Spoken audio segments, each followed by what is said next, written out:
श्री गणेशाय नमः, श्री सरस्वती नमः, श्री सद्गुरु रामचंद्राय नमः हरी। तव दर्शने मुनिवरा सुखानुकोटी मज कपित्रा, करूपाशी पाहुणेरा निरोप सत्वरा मज द्यावा।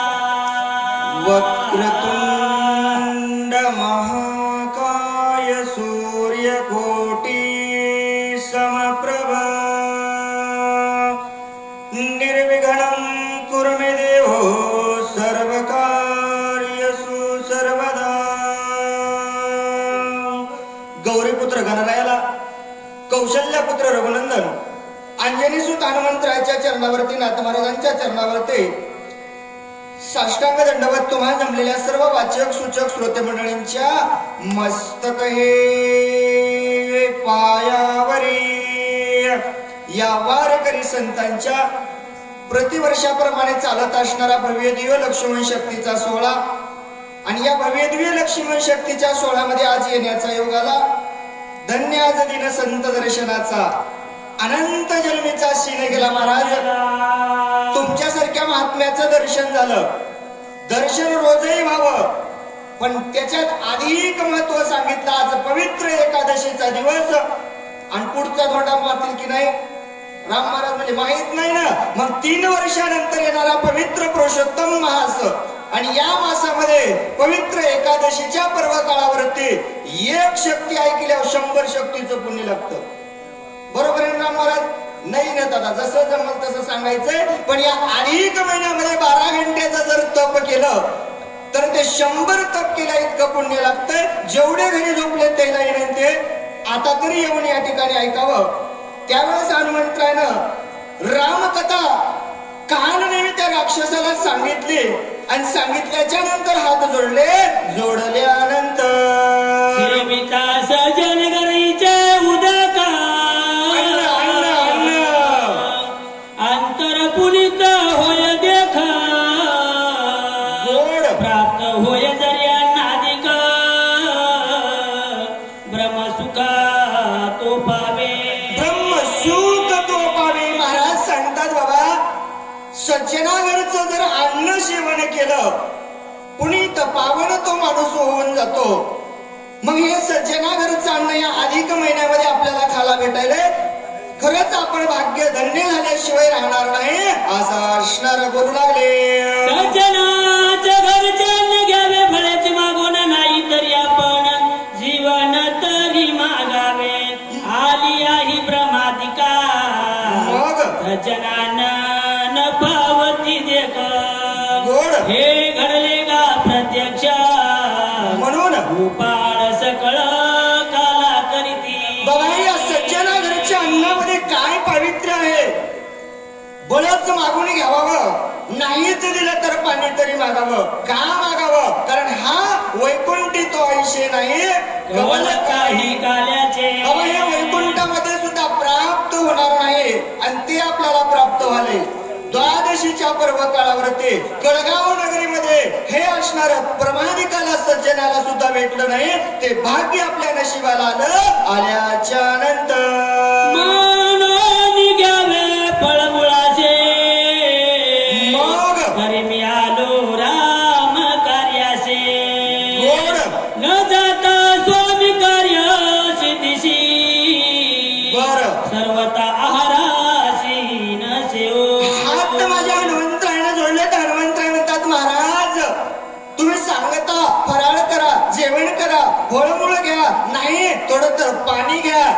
पण महाराज मी लक्ष्मण शक्तीचा कार्यक्रमासाठी आलो, जेवण करण्यासाठी नाही आलो म्हणले। माझ्या स्वामीचं जोपर्यंत कार्य पूर्ण होत नाही ना तोपर्यंत अन्नाचं कण घेणार नाही हनुमंतराय बोलू लागले।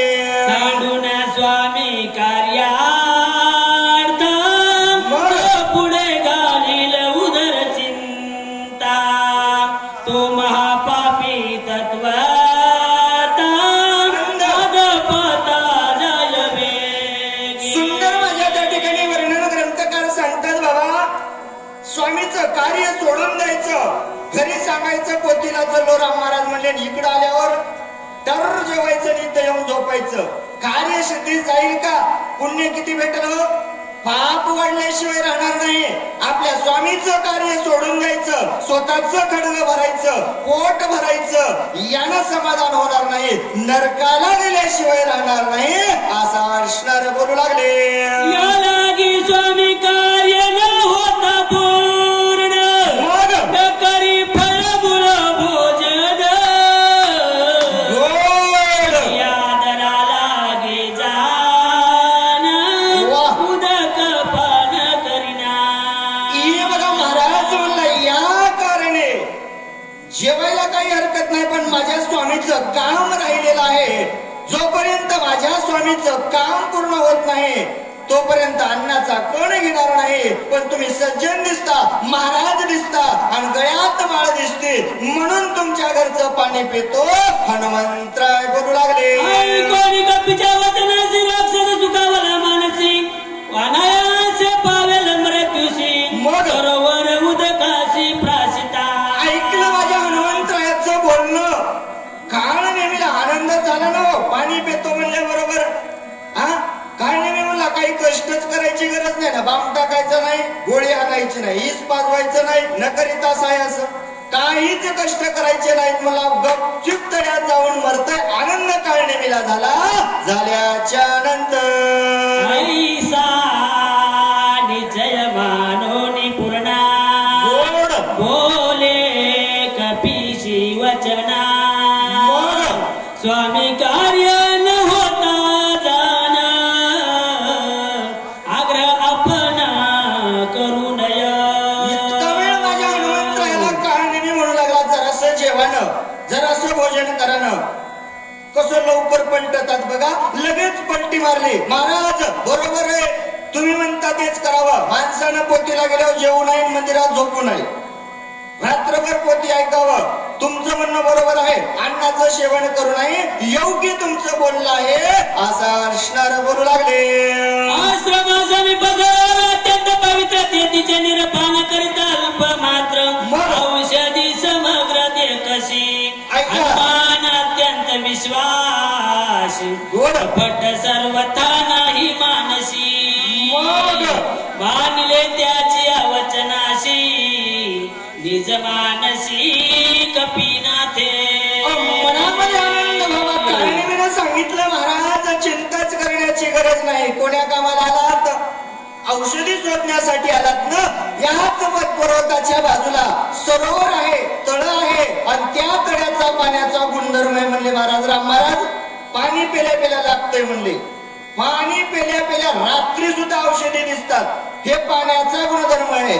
माझ्या हनुमंतराव विश्वासी होते. साधूवर विश्वास ठेवला. कपट मनामध्ये नव्हतं, निश्चय मनामध्ये केला. केल्याच्या नंतर साधू वचने विकल्प करी, हो. नर महादुराचारी. गोड यश न पावे तो संसारी, मग? चराचरी अति निंद्या. ज्यानं ज्यानं साधूच्या वचनावर विरोध केला, साधूच्या वचनावर त्यानं ऐकलं नाहीये. साधू चांगलं सांगतात, साधूनं वाईट कोणाला सांगितलं नाही. पण साधू जगात भामटे आले, त्याला काय करावं? साधूनं कोणाला वाईट सांगितलंच नाही. साधूचं काम आहे जगाच्या कल्याणा संताच्याही होते आणि देह कष्टनिधी परोपकारी. असा साधू सज्जनाचं ज्यानं ज्यानं बोलणं ऐकलं नाही, अशा साधू संजनाचं ज्यानं वचन पाळलं नाही, तो अंधपाताला नरकाला गेल्याशिवाय राहणार नाही असा अर्शनार बोलू लागले. ऐसा निश्चय करोनी पूर्ण, मग मानोनी ऋषीचे वचन. गोड दृष्टी सरोवर लक्षण, उदक पान करू आला. एवढा निश्चय माझ्या हनुमंतरायानं मनामध्ये मानला. बाबा साधूचं ओळख नसणारं बोलणं मानलं, मनामध्ये निश्चय केला आणि साधूनं सांगितलेल्या तळ्याकडे पाणी पिण्यासाठी हनुमंतराय गेले. गेल्याच्या उदक नंतर पान हनुमंत, वया उदका आत, निगताची पाहिते पाय त्वरित धरियेला. उदक पाणी करण्यासाठी माझ्या हनुमंतरायानं साधूवरती विश्वास ठेवला आणि साधूवरती विश्वास ठेवून सरोवरामध्ये हनुमंतराय गेले. पाण्यामध्ये पाणी पिण्यासाठी गेल्याबरोबर हनुमंतरायाच्या पायाला धरल्यानंतर ब्रह्मशापे सबळ काही हनुमान धरिला दक्षिण पायी एरुणी दडा वीर पायी भय नाही कोणाचे. त्या ब्रह्मशापेनं पडून राहणारे विद्युत मालिनी नावाची अप्सरा पण ब्रह्माचा शाप असल्यामुळे तिथं त्या तळ्यामध्ये पडून राहिली होते. हनुमंतराच्या दक्षिण पायाला धरलं. भीती वाटेल का महाराज? नाही वाटली. राम नावाचा गजर हनुमंतरायानं करायला सुरुवात केल्याच्या नंतर स्वभाव निधडा गिरत्यावरी श्रीरामाचा किंकर दंबुजके काळचक्र ग्रह किंकर काय त्या पुढे स्वभावीय निधडा वीर होते माझे हनुमंतराय. चिंता होती का हो कशाचे? नव्हती ना. दीन रजनीहाचे नंदन गोविंदाचे पोवाडे. सदैव भगवंताचं नामस्मरण मुखामध्ये. मरणाची चिंता नाहीच ना. कान जरी पायाला धरला असेल चिंता माझ्या हनुमंतराला झाली नाही असं असणार घडू लागलं.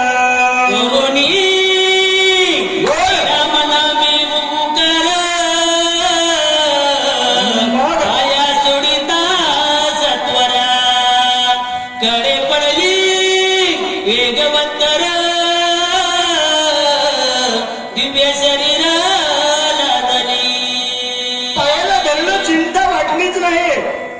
महाराज म्हणतात याच्यामुखी नामस्मरण त्याचं काही न करेल काहीच करणार नाही ना. पायाला धरलं माझ्या हनुमंतरायानं काय केलं महाराज? शांत झोपले नाही. असं 12 वाजले म्हणले कोणीच त्या ठिकाणी झोपलं. सगळे गावाच्या बाजूच्या नाही शक्ती आहे का बंद झाली कळच ना. काय करावं लागल? माझ्या हनुमंतरायाने गजर केला. काय म्हणले? राजा रामचंद्र भगवान की जय. कपट करुणी सर्वता श्रीराम भक्ताचे पळचरित कळी काळाते आणून लाता निर्मुक्तता सत्संगे. कपट केलं हो महाराज.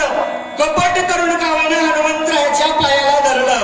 पाय झटकिल्याबरोबर हनुमंतरायाचा दिव्य शरीर तिला प्राप्त झाल्याच्या नंतर दंडकसूत उद्वत झाला. शापे राक्षसत्व पावला. तो अंगरथ पाणी तला तात्काळ केला निर्मुक्ता. महाराज दंडक सुतही त्या ठिकाणी शापमुक्त होता. शाप घालताना त्याला वेळ पण काय केलं हो? भांडण कराय का होईना गेलंच ना. संताला चापट आणण्यासाठी गेला. अंगदानं चाका आणल्याबरोबर शापमुक्त झालं. का? संत चरण रज लागता सहज वासनेचे बीज जळून जाते. त्याचाही त्या ठिकाणी उद्धार झाल्याच्या नंतर मूर्त स्थिर रहसी द्वार केराय वर्षानुवर्षे सत्संगाची शाप न बाधे. महाराज दक्ष राजाने शाप नारद मुनीला दिलता. आणि कथा जर सांगत बसली तर 3 वाजता अध्याय संपल. वही भरपूर राहिली. टाइम 12 झाला. महाराजांनी सांगितलं होतं 12ला संपावं. नारद मुनीला शाप होता. एका जागेवर नाही राहिले पण नारद मुनी द्वारकेमध्ये वर्षानुवर्ष राहिले. का? इंद्रा पडले भग चंद्र झाला काळा. नारद चुकला चाळा भजनाचा.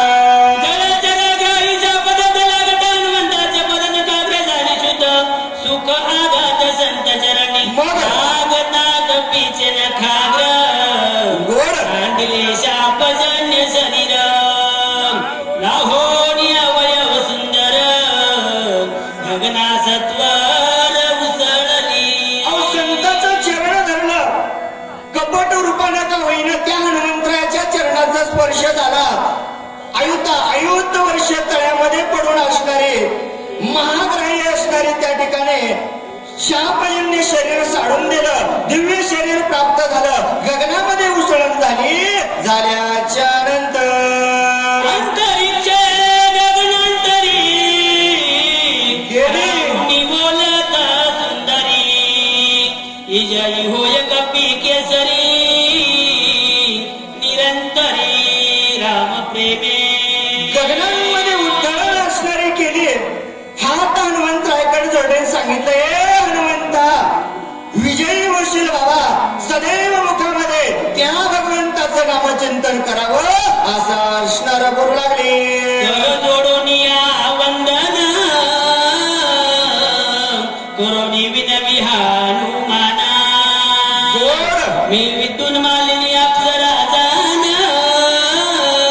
स्वर्गभूषण स्वर्गीचे हात अप्सरेनं हनुमंतराच्या समोर जोडलेत. विनंती करायली, हे हनुमंता, अरे मी कोण आहे? विद्युत मालिनी अप्सरा आहे, त्या स्वर्गाचं स्वर्गभूषण आहे असं असणार बोलू लागले. सूर्यप्रभेचं बहुमान करून विचारता गगनवास करे क्षोभोनिया जान ऋषी आश्रमी विमान पडिले मग तेने शोभले मुनीश्वरा क्रोधा चढले दुर्धर न विचारशी पात्र गोड कामाचार विचारशी स्वतःची ओळख, स्वतःचा अपराध घडलेला सांगायला सुरुवात केली. हात जोडले ते हनुमंता, आणि माझ्याकडे मोठेपणा आलता, अभिमान मला आलता. सूर्यापेक्षा दैदिप्यमान विमान तयार केलं आणि त्या गगनामध्ये फिरत होते. राग सूर्याला आला, माझं इमान असणार ऋषींच्या आश्रमामध्ये पाडलं. पाडल्याबरोबर ऋषीला राग आला. पात्र नाही विचारलं, शाप ऋषींनी दिला. दिल्याच्या नंतर महाग्राह्य जैसा कोणी यवनी जोमे दाटोनी मग जैसी आलीच धावोनी बरं. आश्रम लक्षोनी पापिनी ऋषींनी सांगितलंय बघ, एखादा महाग्राह्य एखादा तुटून आमच्यावरती पडावा. अशी आलीस म्हणला. कुठं? आश्रम लक्षणी.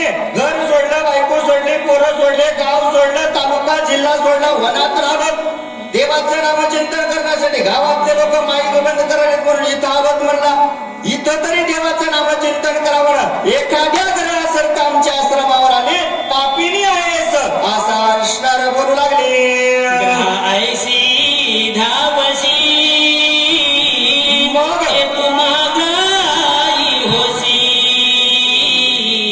बरं. ऐसे शापिले वेगेशी मग तेने ग्रद्वासी पावले मगर होऊन पडण्याचं कारण बाबा, महाग्रहासारखी धावून आलेस. महाग्रहिणी होऊन त्या ठिकाणी तडपत राहशील, हा शाप ऋषींनी दिला. म्हणून मगर होऊन इथपर्यंत आले. आल्याच्या नंतर त्यासी होनी शरणांगात मग म्या प्रार्थिले ते महंत रविशी म्या केले उद्वत दंडत दर्द माझा झाला. काय कोणासंग माणसानं वाईट वागूच नये. ज्यानं वाईट वागलं सगळ्या महिनाभर धोंडे महात्म्या ग्रंथामध्ये काय काय माणसाचं होतं सांगितलं. माणसानं दुसऱ्याच्या बद्दल वाईट विचार सुद्धा करू नये. पण त्या सूर्याच्या बद्दल मी वाईट विचार केला. हा शाप मला संतांनी दिला आणि संतांनी शाप दिल्याच्या नंतर मला कळालं आता पर्याय उरला नव्हता. हरिप्राप्तीशी उपाय अंधरावे संताचे ते पाय. म्हणून साधूच्या चरणावर नतमस्तक झाले. झाल्याच्या नंतर साधूशी जो करी छळना तो करी उद्वतपण किंवा करी जो हेळन त्याचा काळ पतन तो पावे मग जगती पुराणीच्या कथा माझा अनुभव प्रत्यक्ष आता गोड जे उपेक्षिती साधू संता त्याशी खस्ता रोकडी. हे बघ हनुमंत, जन साधूची अवहेलना केली. जन वाचक सूचक रामायणाला निघाले मंडळीला म्हणजे आज कुठं आहे खेळ. त्याचं काय होतंय, त्याला खस्ता बघायला लागतात. अनुभव दुसरा नाही रे बाबा. तुकोबारांना सांगितला अनुभव आले अंगा आणि तेच या जगा सांगत असे हनुमंता. अरे प्रत्यक्ष अनुभव घेतला. या ठिकाणी भोग केलेल्या कर्माचा भोगला आणि ते भोग भोगल्यामुळं आलेला अनुभव हनुमंतराय मी तुला सांगते. पुराणातलं वाचलेलं नाही रे बाबा असा असणार बोलू लागले. ऐसे विलपिता ऋषी जन ती होवनी प्रसन्ना मग मज दिदले वरदान तुझे उतरण हनुमंते. हनुमंत एवढी साधू संताची विनवणी केली आणि दिल्याच्या नंतर साधू संतांना दया येते का?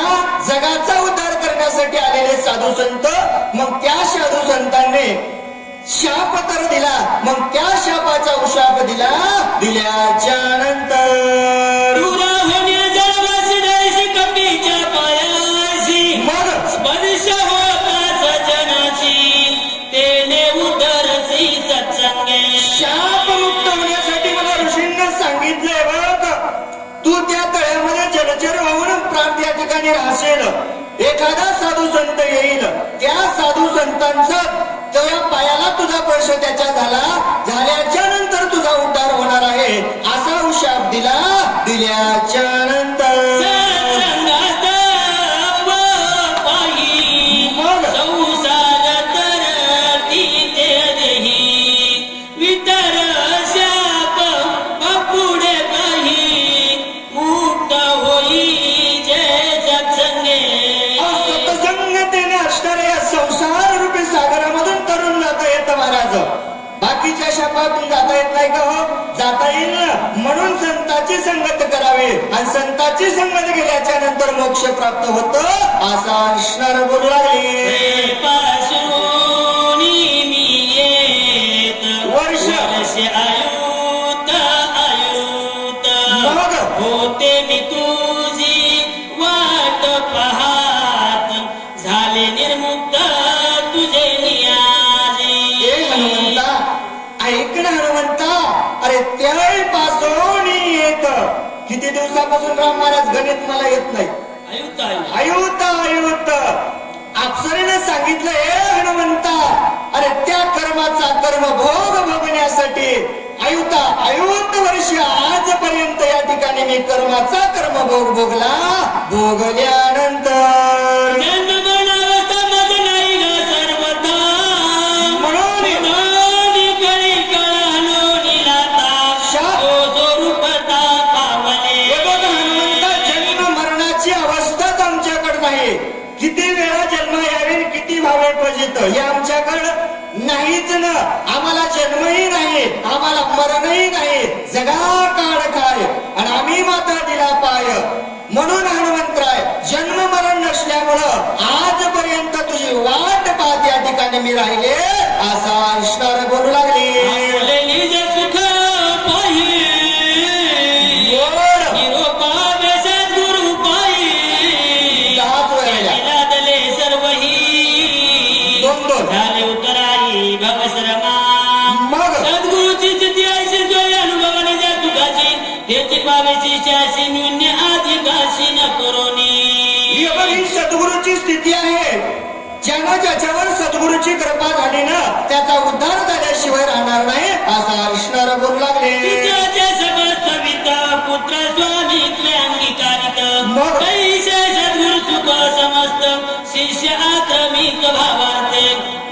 बाबा, हे वडिलाचं जे जे काही असणार असतं ना, ते आपल्या मुलाला भेटतं. कोणाला भेटलं? हो, गावगारायला भेटलं. तसंच असणार बाबा, वडिलाची सगळी संपत्ती आपल्याच मुलाच्या नावावरती होती ना, तसं आपण केलेलं कर्म आपल्या नावावर होणार आहे. जशी जमल तशी सेवा करण्याचा प्रयत्न केला, येण्याचा योग आला आणि सेवा करण्याची संधी भेटली. महाराजांनी सेवा करण्याची संधीही दिली. महाराज, हीच सेवा आपली रात्रभर आपल्या गावामध्ये युट्यूब चॅनल चालू आहे. जीवनामध्ये कधीही जर आपल्याला आपल्या गावची लक्ष्मण शक्ती ऐकायची असेल, भावार्थ रामायण फुकटगाव या युट्यूब चॅनलला जर आपण सर्च केला तर आपल्याला आपली शक्ती दिसल, संपूर्ण नगर दिसल आणि आपल्या गावातील लोक दिसतील. नाही तर नातू म्हणेल, हे बघ आजी, तू शक्तीला गेलतीस आणि रात्रभर झोपली होतीस. त्याच्यामुळे याच्यात सगळं दिसतं. सगळ्यांना सावध राहावं. झोपले कसे ते सगळे दिसतील. 10 वया उरल्या आता. आमचे महाराज सुचकदास महाराज सूर्यवंशी आहे, या सूचक